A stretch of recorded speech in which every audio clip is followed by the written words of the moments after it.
Hello everybody, good morning dear students. आज इस video में मैं टेंस से रिलेटेड कुछ सेंटेंसेज बताने जा रहा हूं। आप लोग अपनी कॉपी कलम निकालेंगे और ध्यान से एक एक सेंटेंस को समझने की कोशिश करेंगे। तो आइए समय का ख्याल रखते हुए टू द पॉइंट बात करते हैं और टॉपिक पे आते हैं। स्टार्ट करते हैं। बारी बारी से एक एक सेंटेंस को हम लोग समझने की कोशिश करेंगे। आप यहाँ सबसे पहले देखेंगे क्वेश्चन नंबर 1 यानी फर्स्ट सेंटेंस। फर्स्ट सेंटेंस जो दिया हुआ है, यह एक वर्ग भवन है। इस सेंटेंस को अंग्रेजी में बनाना है। बेटा, कोई भी सेंटेंस बनाते हैं तो सबसे पहले उसका हम टेंस डिसाइड करते हैं। क्योंकि टेंस डिसाइड करने से हमें पता चलता है कि सेंटेंस में वीएस क्या यूज करना है, यानी वीएस मीन्स वर्ब का स्ट्रक्चर क्या होगा। जो भी लोग टेंस पढ़े हैं उनको पता होगा वीएस का मतलब क्या है। वीएस का मतलब है वर्बल स्ट्रक्चर, वर्ब का स्ट्रक्चर। क्योंकि अंग्रेजी में जब वाक्य बनाते हैं तो सब्जेक्ट के बाद हम लाते हैं वर्ब और फिर इसके बाद हम लाते हैं ऑब्जेक्ट। तो सब्जेक्ट लाने के बाद जो वर्ब लाना है, वर्ब का फैसला कहाँ से होगा? टेंस से होगा। इसलिए इस वाक्य का पहले टेंस देखा जाए। यह एक वर्ग भवन है। इस वाक्य को देखिए, यहाँ है इज इक्वल टू प्रेजेंट, है से प्रेजेंट का बोध हो रहा है। और दूसरी बात, इस वाक्य में कोई काम नहीं है। इससे स्पष्ट हो गया कि यह वाक्य सिंपल प्रेजेंट टेंस का वाक्य है और ये नो एक्शन का वाक्य है। काम नहीं है, दैट मीन्स इसमें नो एक्शन है। और नो एक्शन जब रहता है तो वहां वीएस होता है, एबी यानी एम इज आर में से किसी का प्रयोग करते हैं। तो इस वाक्य में एम इज आर में से एक वर्ब सेलेक्ट करेंगे according to the number and person of the subject. ठीक है, चलिए अब इस वाक्य को अंग्रेजी में बनाने से पहले एक और इम्पोर्टेंट काम करना है, दैट इज सिंटैक्स। सिंटैक्स में क्या करते हैं, हम पता लगाते हैं जो वाक्य दिया हुआ है इसमें सब्जेक्ट ऑब्जेक्ट वर्ब क्या है। तो आइए अब हम इस वाक्य का पहले सिंटैक्स करते हैं। इस वाक्य में सब्जेक्ट जो है ये यह है, यह यहाँ सब्जेक्ट है और है इज इक्वल टू होना, तो ये हो गया वर्ब। और यह है क्या है? वर्ग भवन, यानी क्रिया का फल पड़ रहा है वर्ग भवन पर, तो ये ऑब्जेक्ट हो गया। जिस वर्ड पर क्रिया का फल पड़ता है दैट इज ऑब्जेक्ट। ठीक है, इस वाक्य में एक वर्ड छूट रहा है, एक। तो एक क्यों आया? एक जो आया है ये वर्ग भवन जो नाउन है इसकी विशेषता बताने, और जो वर्ड किसी नाउन या प्रोनाउन की विशेषता बताने आता है दैट इज कॉल्ड एडजेक्टिव। तो एक जो शब्द है बेटा, ये इस वाक्य में क्या है? एडजेक्टिव है। सब्जेक्ट ऑब्जेक्ट वर्ब यानी जो कुछ भी इस वाक्य में दिया हुआ है हमें मालूम हो चुका है। अब अंग्रेजी में बनाना है। अंग्रेजी में सब्जेक्ट पहले लाएंगे। सब्जेक्ट के जगह पे अब देखेंगे क्या लिखा हुआ है, यह। तो अब थोड़ा इसको भी समझेंगे। इस वाक्य में यह क्यों आया? यह जो वर्ड आया है, वर्ग भवन जो नाउन है, इस नाउन को सूचित करने के लिए, दैट मीन्स ये यह यहाँ डिटरमाइनर है जो सब्जेक्ट के जगह बैठा हुआ है। तो यहाँ अंग्रेजी में सब्जेक्ट इंग्लिश ग्रामर से डिटरमाइनर हम लाएंगे दिस दैट दीज दोज में से। अब इसका फैसला कैसे होगा? तो इसके लिए हमें देखना होगा कि ये डिटरमाइनर जिस नाउन को सूचित कर रहा है वो नाउन सिंगुलर है या प्लूरल है। वर्ग भवन इस वाक्य में एक है इसलिए सिंगुलर है। सिंगुलर के लिए हम दिस या डैट का प्रयोग करेंगे। अब प्रश्न है कि इस वाक्य में क्या लग रहा है, वर्ग भवन दूर है या नजदीक? जब नजदीक रहता है तो दिस लाते हैं, दूर रहने पर डैट लाते हैं। तो यहाँ वाक्य में नजदीक का बोध हो रहा है, यह एक वर्ग भवन है। इस वाक्य से पता चल रहा है कि वर्ग भवन जो है नजदीक में है, इसलिए यहाँ पर सब्जेक्ट के स्थान पे हम यहाँ दिस का प्रयोग करेंगे। ठीक है, सब्जेक्ट के बाद हमें चाहिए verb. Verb am is are में से सेलेक्ट करना है। तो नियम है कि जब वाक्य में सब्जेक्ट रहता है थर्ड पर्सन सिंगुलर तो वहां वर्ब का प्रयोग करते हैं इज का। तो अकॉर्डिंग टू दिस रूल यहां हम यूज करेंगे इज सब्जेक्ट वर्ब के बाद। अब हमें चाहिए ऑब्जेक्ट। ऑब्जेक्ट वर्ग भवन है तो ऑब्जेक्ट के लिए यहां वर्ग भवन के लिए हम लिखेंगे क्लासरूम। ठीक है, CLASSROOM क्लासरूम हमने लिख दिया। दिस इज क्लासरूम हमने लिख दिया है। अब देखिए बेटा इस वाक्य में एक वर्ड छूटा हुआ है, दैट इज एक। तो मैं आप लोगों को अभी सिखा रहा हूं, ध्यान देना।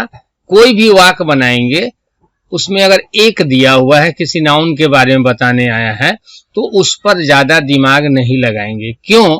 क्योंकि मैंने आप लोगों को सिखाया है कि कोई भी वाक्य बनाते हो तो लास्ट में देखना है वाक्य में नाउन है या नहीं है, और यदि नाउन मिलेगा तो वहां आर्टिकल का यूज करना है। तो ये काम अगर आप करते हैं तो ऑलरेडी इसका काम हो जाएगा। इसलिए चलिए वाक्य एक तरह से देखा जाए तो बन चुका है। अब लास्ट रूल जो अप्लाई करना मैंने सिखाया है, yes noun yes article, no noun no article. उस रूल के अनुसार इस वाक्य को देखेंगे, समझेंगे कि इस वाक्य में कोई नाउन है या नहीं। वर्ग भवन यहाँ नाउन है और ये जो नाउन है ये सिंगुलर है, कॉमन है और काउंटेबल भी है। इससे स्पष्ट हो गया कि इस नाउन को आर्टिकल की जरूरत है। तो अब हम क्लासरूम के पहले यहाँ आर्टिकल लगा देंगे अ। दिस इज अ क्लासरूम, यानी यह वाक्य बेटा कंप्लीट हो चुका है। ठीक है, अगर चाहते हैं तो इसका स्क्रीनशॉट भी आप ले सकते हैं। ठीक है, फिर अब मैं दूसरे वाक्य में आता हूं। दूसरा वाक्य जो दिया हुआ है दूसरा नंबर में, छात्रगण यहां आते हैं और अध्ययन करते हैं। इस वाक्य में गौर से देखेंगे यहाँ दो छोटे छोटे वाक्य जोड़े गए हैं। ऐसे ठाकुर इंग्लिश की चर्चा हर जगह होती है, इंग्लिश पढ़े मैथ्स की तरह। अगर इसको मैथमेटिकली आप देखोगे बेटा तो आपको इसमें अलजेब्रा की तरह दिमाग काम करेगा। इसमें कॉमन लिया गया है, मैं अभी बताऊंगा आप लोगों को, ध्यान देंगे। छात्रगण यहाँ आते हैं और अध्ययन करते हैं, यहाँ ये और जो है ये कंजंक्शन है। ठीक है, और ये दो वाक्यों को जोड़ने का काम किया है। पहला वाक्य है छात्रगण यहाँ आते हैं और दूसरा वाक्य है छात्रगण यहाँ अध्ययन करते हैं। दो वाक्य है, दोनों को जोड़ा और जोड़ने के बाद इसमें छात्रगण और यहाँ ये जो वर्ड है दोनों वाक्य में है, तो इसको कॉमन निकाल के शुरू में कर दिया। इसीलिए मैंने बोला अलजेब्रा। अब देखिए दोनों वाक्य का पहले टेंस डिसाइड करते हैं। यहाँ है इज इक्वल टू प्रेजेंट और आते हैं, आना काम है, एक्शन का वाक्य हो गया। दूसरा जो दिया है अध्ययन करते हैं, इसमें अध्ययन करना काम है, ये भी एक्शन है। तो यह वाक्य भी सिंपल प्रेजेंट एक्शन का वाक्य है और इसमें MV1 या MV5 का प्रयोग करना पड़ेगा, क्योंकि सिंपल प्रेजेंट टेंस में जब कोई वाक्य एक्शन का हम बनाते हैं तो एक्शन के वाक्य में या तो MV1 लाते हैं या MV5 लाते हैं। ठीक है, तो अंग्रेजी में बनाने से पहले अब इस वाक्य में सिंटेक्स करेंगे, सब्जेक्ट ऑब्जेक्ट वर्ब देखेंगे। तो देखिए यहाँ छात्रगण जो है ये है सब्जेक्ट, आते हैं ये हो गया वर्ब, और यहाँ जो वर्ड है ये एडवर्ब है, ये वर्ब को क्वालिफाई करने आया है। ठीक है, दूसरा वाक्य जो दिया हुआ है इसमें सब्जेक्ट तो कॉमन ले लिया गया है, अध्ययन करना ये पूरे वर्ब है। ठीक है, अंग्रेजी में पहले हमें सब्जेक्ट चाहिए तो सब्जेक्ट के जगह यहाँ हम लिखेंगे STUDENTS, स्टूडेंट्स। स्टूडेंट्स क्यों लिखेंगे? क्योंकि छात्रगण यहाँ प्लूरल है, एक से ज्यादा छात्रगण का बोध हो रहा है। ठीक है, इसलिए यहां लिखेंगे स्टूडेंट्स। सब्जेक्ट के बाद हमें अब जरूरत किस चीज की है? वर्ब की। तो सब्जेक्ट के बाद जो हमें वर्ब लाना है इस वाक्य में आएगा मेन वर्ब।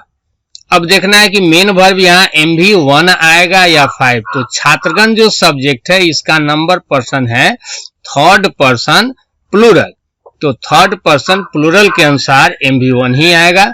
आना का अंग्रेजी यहाँ लिखेंगे COME, कम। स्टूडेंट्स कम। अब ऑब्जेक्ट इस वाक्य में नहीं है, एडवर्ब यहाँ दिया हुआ है तो अब एडवर्ब ले आएंगे। यहाँ के लिए अंग्रेजी लिखेंगे हेयर। Students come here. अब ये पहला सेंटेंस कंप्लीट है, कंजंक्शन लाएंगे जोड़ने के लिए, दूसरा सेंटेंस को जोड़ना है। तो दूसरा सेंटेंस को जोड़ने के लिए कंजंक्शन जो हिंदी में और है, इसके लिए एंड लिखेंगे। अब देखो इसके आगे फिर वाक्य बनाना है S plus V plus O. तो S plus B plus O लाना है। तो इस वाक्य में भी देखिए गौर से, सब्जेक्ट यानी अध्ययन करना जो ये काम है, इस काम को भी कौन करता है? छात्रगण करते हैं। तो सब्जेक्ट यहाँ कॉमन लिया हुआ है। तो अब डायरेक्ट फिर हम यहाँ MB1 का यूज यानी वर्ब को सिर्फ ले आएंगे। सब्जेक्ट कॉमन आ चुका है पहले, तो अध्ययन करना के लिए फिर MB1 के रूप में यहाँ लिखेंगे STUDY, study. Students come here and study. ठीक है। अगर आपकी इच्छा है कि इसमें हम सब्जेक्ट वर्ब दोनों लाए, तो छात्रगण के नंबर और पर्सन के अनुसार आप सब्जेक्ट यहाँ प्रोनाउन चार्ट से प्रोनाउन का यूज कर सकते हैं। तो एंड के बाद यहाँ जो एंड लिखे हैं, इसके बाद आप सब्जेक्ट के रूप में दे का प्रयोग करेंगे और उसके बाद फिर वर्ब स्टडी लाएंगे। तो ऐसा भी कर सकते हैं, students come here and they study. दोनों तरह से बना सकते हैं। यह वाक्य बन चुका है। लास्ट में आर्टिकल की बात है, तो नाउन जरा खोज लीजिए इसमें। इस वाक्य में छात्रगण बराबर व्यक्ति बराबर नाउन। छात्रगण यहाँ नाउन है, लेकिन यह नाउन सिंगुलर नहीं है। That's why there is no need to use article for छात्रगण। आई थिंक अभी जो मैंने दो वाक्य बताया, दोनों वाक्य समझ गए होंगे। अब आते हैं तीसरा वाक्य को समझते हैं। तीसरा नंबर में वाक्य है, उनके लिए यह एक मंदिर है। इसमें देखेंगे है का मतलब प्रेजेंट है और इस वाक्य में काम नहीं है। तो यह सिंपल प्रेजेंट नो एक्शन का वाक्य है। इसमें एम इज आर में से कोई एक वर्ब आएगा। अब इसका सिंटेक्स करते हैं। इसमें यह जो है ये है सब्जेक्ट, है बराबर होना वर्ब, और यह है क्या है? मंदिर। क्रिया का फल इसका मंदिर पर पड़ रहा है, तो मंदिर ऑब्जेक्ट हो गया। और एक जो है मंदिर की विशेषता बताने आया है। That's why you can say एक इज इक्वल टू एडजेक्टिव। और यह एक मंदिर है किसके लिए? उनके लिए। तो इसमें एक दूसरा ऑब्जेक्ट दिया है उनके। ठीक है। और लिए जो है बेटा ये है प्रीपोजिशन। ये उनके से संबंध बताने आया है। अब हम लोग इस वाक्य को अंग्रेजी में बनाएंगे। तो इस वाक्य में पहले हमें सब्जेक्ट चाहिए। इस वाक्य में सब्जेक्ट लाना है। तो इसके लिए हिंदी में देखिए, हिंदी में सब्जेक्ट क्या है? यह। इस वाक्य में पहले सब्जेक्ट लाना है। और यहाँ जो सब्जेक्ट है यह जो आया है वर्ग भवन के बदले आया, नाउन के बदले आया। तो नाउन के बदले आया तो यह हो गया प्रोनाउन। तो यहाँ इसके लिए नंबर और पर्सन के अनुसार प्रोनाउन आ गया इट। अब लाना है verb. Verb third person singular में यहाँ लाएंगे इज। इसके बाद हमें लाना है ऑब्जेक्ट। तो ऑब्जेक्ट यहाँ दो है। एक नंबर ऑब्जेक्ट मंदिर होगा और दूसरा नंबर होगा उनके। तो पहले एक नंबर ऑब्जेक्ट O1 मतलब समझ जाइएगा, नंबर 1 ऑब्जेक्ट। मंदिर के लिए अंग्रेजी लिख देंगे TEMPLE, temple. It is temple. एक नंबर ऑब्जेक्ट आ चुका है। अब हमें लाना है दूसरा नंबर ऑब्जेक्ट। दूसरा नंबर ऑब्जेक्ट के जगह दिया है उनके लिए, उनके। तो उनके लिए मतलब छात्रगण के लिए। ये छात्रगण नाउन के बदले आया, तो यहाँ उनके जो है ये भी प्रोनाउन है। और ये थर्ड पर्सन प्लूरल नाउन के बदले आया है। थर्ड पर्सन प्लूरल में हम लोग यूज करते हैं दे, देयर, देम। तो यहाँ दे, देयर, देम में से ऑब्जेक्ट के लिए चाहिए, इसलिए देम का प्रयोग करेंगे, THEM, देम। ठीक है। अब उनके से संबंध बताने प्रीपोजिशन आया हुआ है, तो देम से पहले यहां प्रीपोजिशन लाना पड़ेगा। प्रीपोजिशन के जगह यहां लगा देंगे फॉर। अब बन गया it is temple for them. ठीक है। अब इस वाक्य में देखिए बेटा, कुछ छूटा हुआ है या हो गया, तो सिर्फ एक चीज छूट रहा है, एक। इस पर दिमाग लगाना नहीं है। तो अब लास्ट में देखना है इस वाक्य में नाउन है या नहीं। तो मंदिर नाउन है, और मंदिर जो नाउन है ये भी सिंगुलर है, कॉमन है, काउंटेबल है। दिस मीन्स टेम्पल को आर्टिकल चाहिए, तो टेम्पल के पहले आर्टिकल यहाँ ए लगा देंगे। सेंटेंस बन गया it is a temple for them. अब इसमें कहीं कोई दिक्कत नहीं है। अभी मैंने 3 वाक्य बताया, आई थिंक तीनों वाक्य समझ गए होंगे। कई दिनों से मैं क्लास नहीं ले पा रहा था, इसलिए आप लोगों को याद दिलाने के लिए फिलहाल मैं यह 3 वाक्य आप लोगों को बताया हूं। आज मैं 2-3 बार वीडियोज आप लोगों को प्रोवाइड करूंगा। फिलहाल के लिए इतना ही। Thank you all for watching this video. मिलता हूं फिर नेक्स्ट वीडियो के साथ, नेक्स्ट टॉपिक के साथ।